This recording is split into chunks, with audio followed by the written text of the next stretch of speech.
Welcome to the following presentation of the National Football League on NFL Network.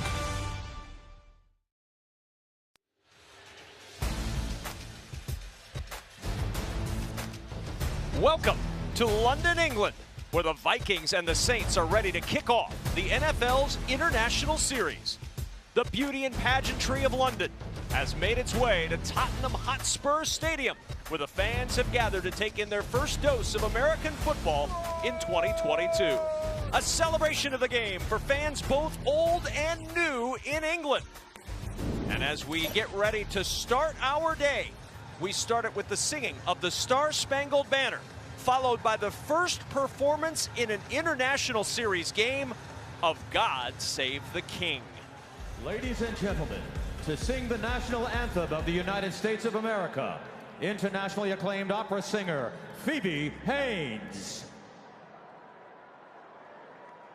Oh, say, can you see by the dawn's early light what so proudly we hailed at the twilight's last gleaming, whose broad stripes and bright stars through the perilous fight o'er the ramparts we watched were so gallantly streaming, and the rockets' red glare, the bombs bursting in air, gave proof through the night that our flag was still there. Oh, say, does that star-spangled banner yet wave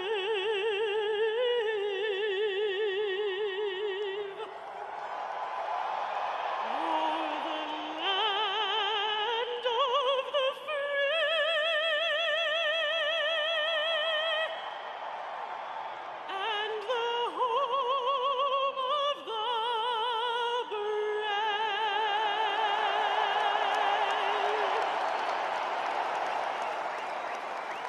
And now to sing the national anthem of Great Britain, West End theater star, Kelly Matheson. God save our gracious King, long live our noble King, God save the King, set him victorious, happy and glorious, long to reign over us. God save the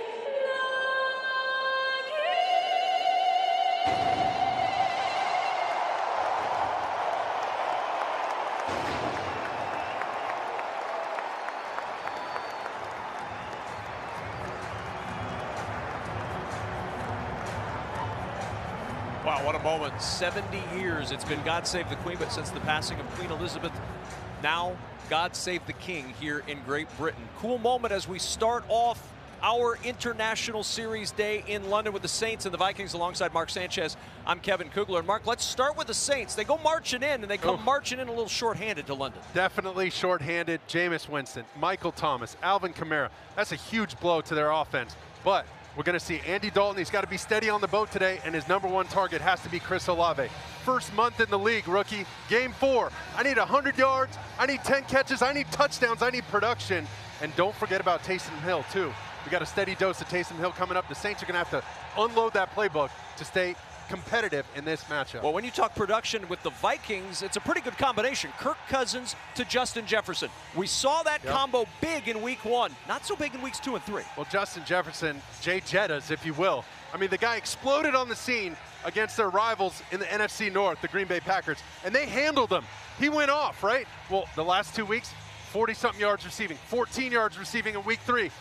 Detroit got physical with him, and that's going to be the same game plan this week against the New Orleans Saints. They're going to be physical at the line of scrimmage, try and hit him in press coverage. He's got to have a plan for press coverage if he wants to be active today. Well, we have this game well covered with stars on both sidelines. First to the Saints sideline and our partner Laura Oatman. Hi, Kevin. Jameis Winston came into this week dealing with back and ankle injuries. They brought him to London, watching how he healed, but Dennis Allen said his body just didn't respond as fast as it did the last couple of weeks. But after going through 4 quarterbacks last season, Allen said that's exactly why we have Andy Dalton.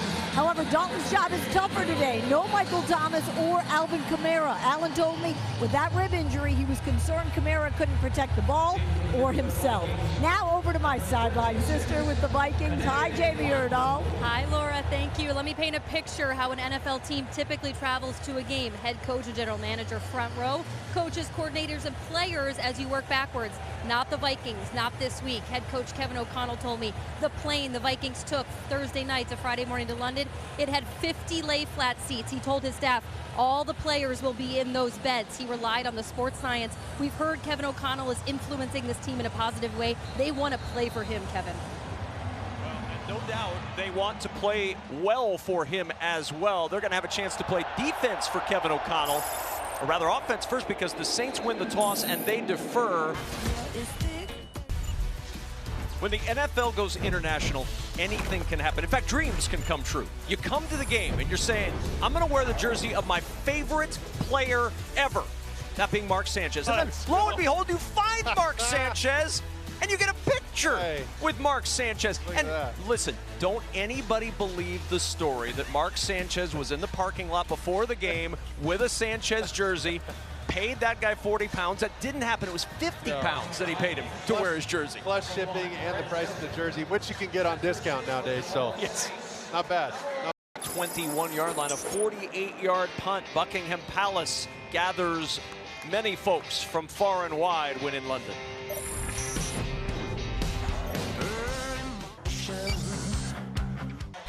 It's time to bring the game home, presented by Best Buy. Daniil Hunter, they need him to play big for this Vikings team, not only today, but all year long. The 2-time Pro Bowler, 61.5 career sacks. He had a sack in each of the first 2 games this season for Ed Donatel's defense, and Mark, Daniil Hunter will play a big role in the success of this Vikings defense throughout the course of this year. Play a different role. No, not at all. After 9 years in one place, Kevin, Andy said, 4 teams in 4 years, I started wondering, why does this keep happening? He tried to figure out that question, and he said, the answer was, don't worry about that. Am I going to play, not play? Don't focus on it. Be present. Watch it all play out. He said, I'm so appreciative of this moment. I'm not taking this start for granted. Number 1, Kirk Cousins, not happy. The turnover gives it back to the Saints, who have it in good field position. Jamie Erdahl, we go. Well, Kevin O'Connell still very closely connected to Sean McVay. He told me after O'Connell won the Super Bowl with the Rams, he had over 500 text messages. Opening week, he had over 150. That loss on Monday Night Football, he had 5 text messages in his phone, 4 of which with the last name O'Connell, the other one, Sean McVay. The 2 are incredibly close. He said, that's a true friend right there to reach out when the going got tough. They text each other all the time, giving each other film feedback. It's not a bad guy to get film feedback from in your first job as a head coach. And the clock reset to 1:10 as we play on here in this first half. That's Mark Sanchez. I'm Kevin Kugler. And you know, you look at this game, it's been kind of what you'd expect a little bit, although perhaps a surprise that the Saints have been able to be as effective with so many weapons on the bench today. Well, they stopped hurting themselves with self-inflicted wounds and penalties. They got a huge turnover. And then the tide started to turn. Now they need to bow up on defense and really make a stop, a statement stop, give the ball back to their offense with about a minute left. With 1:04 remaining in this first half. Each of these teams has played twice before in London. Week 8 of 2008. Saints behind Drew Brees beat the Chargers 37-14. 32. Week 4, 2017, Cam Jordan, one of 4 New Orleans sacks that day. How about for the Vikings? Well, week 4 of 2013, Adrian Peterson, 140 yards, 2 scores when they beat the Steelers. Adam Thielen, in 2017, 98 yards receiving and a touchdown as they beat the Browns 33-16. And now Kevin O'Connell and Dennis Allen trying to keep their respective teams unbeaten in London before a capacity crowd. 62,850 is what this building holds, and we'll see if that number is above. I'm not sure what fire code status is in London, Tottenham Hotspur, but it looks to be that much or more in here today. This was a hot ticket. Next week, a hot ticket as well when the Giants and Packers play. Packers playing for the first time ever in London. Still need you to Venmo me back for that ticket. I'm going to send you a request here soon. Set me back a little. As you know, my phone doesn't handle Venmo. Deontay Hardy will watch this one sail through the end zone for the touchback. Well, this stadium is really cool. Tottenham Hotspur Stadium, there's 2 playing surfaces. The primary surface is natural grass for soccer. A synthetic turf surface is built in underneath for American football. So the soccer pitch is the world's first that has dividing and retractable capabilities. This is not the speed they went. This has been sped up for television purposes. Is good, and the Vikings put 3 on the board with the fumble. They turn it into 3 points. Halftime, and at the end of the first half, our score, Minnesota 13, New Orleans 7. Coming up at the half, the Lexus Halftime Show recaps this first half, plus a preview of Buffalo, Baltimore, and Kansas City, Tampa Bay. Stay tuned for the Lexus Halftime Show. It's coming up next. And ready to kick this one off, the New Orleans Saints will receive Deontay Hardy, the deep man for New Orleans. The New Orleans Saints, he chatted with our Laura Oakman. Well, Dennis Allen came out of the locker room, Kevin, and he wanted to talk rhythm and how we can get it. I said to him, the rhythm seemed to get going once you put that Dalton and Hill combo together. Are we going to see more of that? And he said, I'm more focused on the fundamentals. I want to talk about run, block, catch, throw versus anything cute right now. Oh, look at this. Look at those 2. Mark Sanchez and Kevin O'Connell. He backed you up during your time with the Jets. And then he was your quarterback's coach during your time in Washington in 2018. What are you thinking, or what are you looking at right there? Is that when you're thinking someday I'm going to be in the booth with Kevin Kugler? Does that look like a look of love? I'm wondering why. I think even back then, I was wondering why he didn't call a timeout in that drive right before halftime. They took those 3 timeouts into the second half. They're not like rollover minutes on your green cell phone chat, Kev. You can't roll them over into the second half and have more. You only get 3. I'm a peasant. What am I going to do? You know, he's my guy. Just got to keep it real with him, too. Keeping it real with Kev. Get ready for that podcast. And specifically Cam Jordan, Laura. I talked to Cam really early when he got to New Orleans. He said the goal was for the team to one day win because of the defense, not in spite of it. He told me that shift's been happening the last 3-4 years. Go. But right now, we want to be the spearhead. The offense, he said, may not be putting up 50 points. That's okay. We can win games 10-9, said Cam. We said that all the time, but now we believe it. Now, starting with this drive, let's see if they can do it. Line. Let's go downstairs to Jamie Erdahl. Well, Kevin, tempers have cooled a bit in that Vikings wide receiver group right now. Kirk Cousins has just come and planted himself next to these guys. I think he just wanted the wholesale frustration level to come down a little bit. KJ Osborne yelled out in frustration. We saw Justin Jefferson. Adam Thielen is banged up a little bit. He's got a wrap on his right calf right now that they're working on.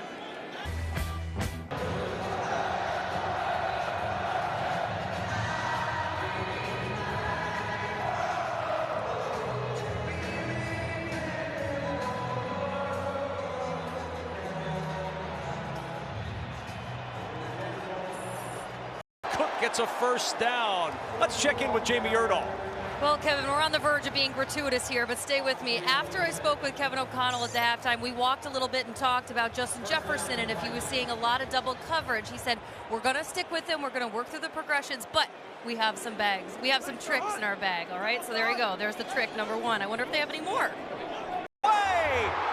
And it is off the upright. Double doink. And it is over in London. Lutz pinballed it around, and it fell out. 28-25. The Vikings hang on by the width of the crossbar. Oh my word.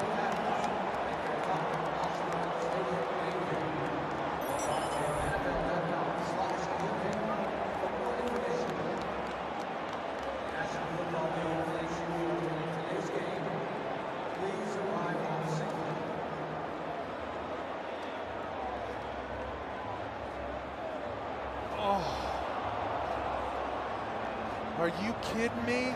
If a stiff breeze had blown right at that moment, we'd be going to overtime. Instead, the upright, then the crossbar, and the Saints are just that close to staying alive. What a finish to Game 1 of the International Series. Elation to devastation for the Saints players looking on.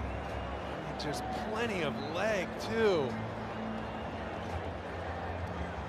Oh, look at Dennis Allen trying to lean it in. He thought it was in. Oh. And Kirk Cousins says, oh yeah, yep, knew it all along. Oh. 28-25, the final score in London, and Jameis Winston thought it was going to be overtime. Instead, it's a long flight home. Will Lutz and Blake Gillikin. What a finish to this one. What a game. Excellent. Tottenham Hotspur Stadium. For Mark Sanchez, Laura Oakman, and Jamie Erdahl, this is Kevin Kugler saying so long from London. Final 28-25 Vikings. Next, we'll send you to Colleen, Willie, and Kurt for the NFL Game Day Final Mercedes-Benz postgame after these messages.